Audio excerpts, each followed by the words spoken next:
Спортын гимнастикийн 2017 оны Улаанбаатар хотын аварга шалгаруулах тэмцээн Монголын гимнастикийн холбооны төв зааланд 2 өдрийн турш амжилттай зохион байгуулагдаж аваргуудаа тодруулсан байна. Энэ жилийн Улаанбаатар хотын аварга шалгаруулах тэмцээнд нийтдээ 13 байгууллага клубын 174 тамирчин техник ур чадварыг сорин өрсөлдлөө. Энэ жилийн хотын аваргын тэмцээн өсвөр үе залуучууд насан туршидын гэсэн 3 насны ангиллаар зохион байгуулагдлаа. Тэмцээн эрэгтэйчүүдийн 6 зэрэг ангиллал, эмэгтэйчүүдийн 8 зэрэг ангилд болж төрөл тус бүрт медалийн эзэд тодорсон юм а. Мөн тэмцээний үеэр спортын гимнастикийн төрлөөр олон шилдэг тамирчдыг бэлтгэн гаргасан дасгалжуулагч Ган Зэрэг болон Даваа сүрэнгийн Одон Туяа нарыг засгийн газрын хэрэгжүүлэгчийг антилаг биеийн тамир спортын газрын хүндэт тэмдгээр шагнасан байна. Дасгалжуулагч Одон Туяагийн хувьд энэ салбарт олон жил үр бүтээлтэй ажиллаж спортын гимнастикийн эмэгтэй тамирчдыг олноор төрүүлэн гаргахын зэрэгцээ 1980 оны Москвагийн Олимпийн наадамд спортын гимнастикийн төрлөөр амжилтаар оролцож шилдэг 24-т шалгарч байсан түүхтэй юм а. Мэдээж урдныхаас тамирчдын ур чадвар хамаагүй дээшилсэн байна. Одоо ингээд 6 сарын 12, 13, 14-нд улсын аварга шалгаруулах тэмцээн болох гэж байгаа.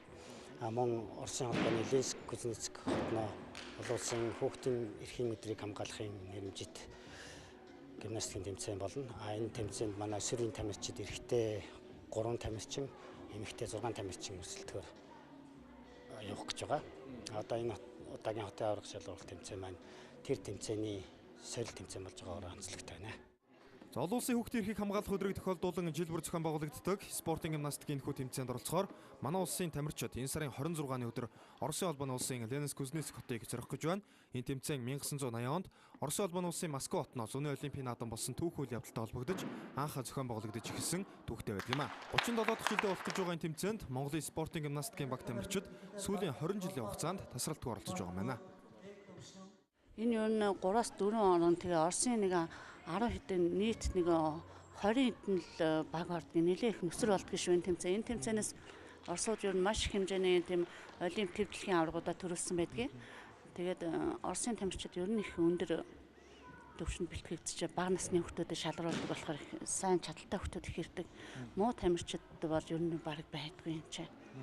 Тэгэхээр бид нар тэнцэнээс их чимд сурдаг, их чимд оролцдог бас сүүлийн үед бол нэлээ их ганц нэг финал шигшээ тоглолтод медаль дээр бас аваад байгаа бидэд. За ирэх 6 дугаар сарын 24-өөс 27-ны өдрүүдэд мөн Казахстаны Астана хотноо уран сайхны гимнастикийн 2017 оны Аз ТВ-ийн аварга шалгаруулах тэмцээн болно. Энэ удаад өсвөрийн 15 дахь удаагийн насан туршидын 9 дахь удаагийн Азийн аваргууд тодорон гарах юм а. За энд уран сайхны гимнастикийн өсвөрийн баг тамирчид болормоо дасгалжуулагчтай Эрдэнэзээ олон улсын шүүгчтэйгээр одоо оролцохоор бэлтгэж байна. Энэ тамирчдын хувьд бол бэлтгэл сургалтыг хангахад Монголын үндэсний олимпийн хороо тамирчдын одоо бэлтгэлийн сэргэлийн төвд одоо 5 тамирчныг 2 үе шаттайгаар 14 хоногийн хугацаатай одоо байрлуулж байгаа. За тэгээ энд баг тамирчид маань эмнэлэг хяналт, витамин жуулалтанд хамрагдаж бэлтгэлээ базаагаад Аз ТВ аварга шалгаруулах тэмцээнд оролцохоор одоо мордохж байна. За тэгээ энэ тэмцээнд оролцсон тамирчдын хувьд бол дараа нэг дараагийн Аз ТВ аварга шалгаруулах тэмцээнд оролцож мөн залуучдын олимпиад оролцох одоо эрхийн ийм тамирчид одоо бэлтгэж байгаагаар илүү онцлогтой.